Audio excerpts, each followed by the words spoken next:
ചെട്ടിനാട് പ്രദേശത്തിലെ ആത്താൻകുടി ഗ്രാമത്തിൽ നിലകൊള്ളുന്ന ഒരു അതുല്യ പൈതൃക സ്മാരകമാണ് ആത്താൻകുടി പാലസ്. ഈ രാജകീയ കോട്ട ചെട്ടിയാർ സമുദായത്തിൻ്റെ സമ്പത്തും സംസ്കാരവും കലാസൗന്ദര്യവും എല്ലാം ഒത്തുചേർന്ന ഒരു ജീവിച്ചിരിക്കുന്ന ചരിത്രമാണ്.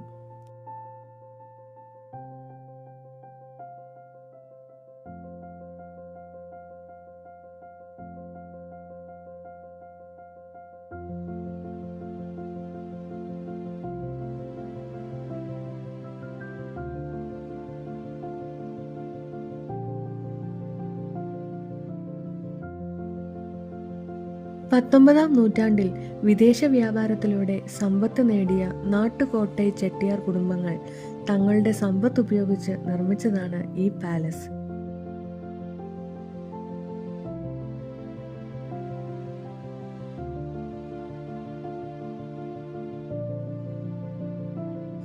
ബർമ, ശ്രീലങ്ക, മലേഷ്യ, യൂറോപ്പ് തുടങ്ങിയ രാജ്യങ്ങളുമായി വ്യാപാര ബന്ധം പുലർത്തിയിരുന്ന ചെട്ടിയാർമാർ അവിടെ നിന്നുള്ള വാസ്തുശൈലികളും അലങ്കാരങ്ങളും ഇവിടേക്ക് കൊണ്ടുവന്നു. ഇവിടുത്തെ വാസ്തുശൈലി ഒരു കാഴ്ച വിസ്മയം തന്നെയാണ്. ഇറ്റലി, ഇംഗ്ലണ്ട്, ബെൽജിയം എന്നിവിടങ്ങളിൽ നിന്നുള്ള മാർബിൾ, ഗ്രാനൈറ്റ്സ്, ടൈൽസ്, ബർമീസ് തേക്ക് വുഡ് ഉപയോഗിച്ച വാതിലുകൾ, മേൽക്കൂരകൾ, ഉയരം കൂടിയ തൂണുകൾ, വാതിലുകൾ, വലിയ നടുമുറ്റങ്ങൾ, ഇതെല്ലാം നമ്മെ ഒരു രാജകീയ കാലഘട്ടത്തിലേക്ക് കൊണ്ടുപോകും.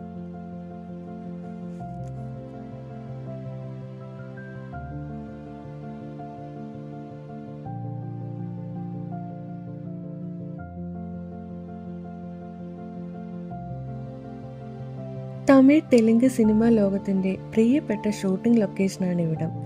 പല ക്ലാസിക്കൽ സിനിമകളിലും പ്രണയഗാനങ്ങളിലും ഈ പാലസിൻ്റെ ഉള്ളറകളും നടുമുറ്റങ്ങളും നമുക്ക് കാണാൻ സാധിക്കും. കണ്ടുകൊണ്ടേൻ കണ്ടുകൊണ്ടേൻ, സാമി, സണ്ടക്കോഴി അങ്ങനെ നിരവധി ഫിലിംസ് ഇവിടെ ഷൂട്ട് ചെയ്തിട്ടുണ്ട്. അതുകൊണ്ടാണ് ആത്താൻകുടി പാലസ് സിനിമ ഹെറിറ്റേജ് പാലസ് എന്ന പേരിലും അറിയപ്പെടുന്നത്. ആത്താൻകുടി പാലസ് ഒരു ഹെറിറ്റേജ് ടൂറിസം കേന്ദ്രമായി മാറിയിട്ടുണ്ട്. ചരിത്രം പഠിക്കാൻ, ഫോട്ടോഗ്രാഫിക്ക്, സിനിമ ലൊക്കേഷൻ കാണാൻ, പൈതൃകം അനുഭവിക്കാൻ ഇത് ഒരു മികച്ച സ്ഥലമാണ്. ഇന്നും കാലത്തെ ചെറുക്കുന്ന രാജകീയ ഓർമ്മകൾ നമുക്ക് സമ്മാനിച്ചുകൊണ്ട് രാജകീയ പ്രൗഢിയോടെ തലയുയർത്തി നിൽക്കുന്നു ആത്താൻകുടി പാലസ്. ഈ ചാനൽ ആദ്യമായി കാണുന്നവർ സബ്സ്ക്രൈബ് ചെയ്ത് സപ്പോർട്ട് ചെയ്തേക്കണേ. അടുത്ത വീഡിയോയിൽ വീണ്ടും കാണാം.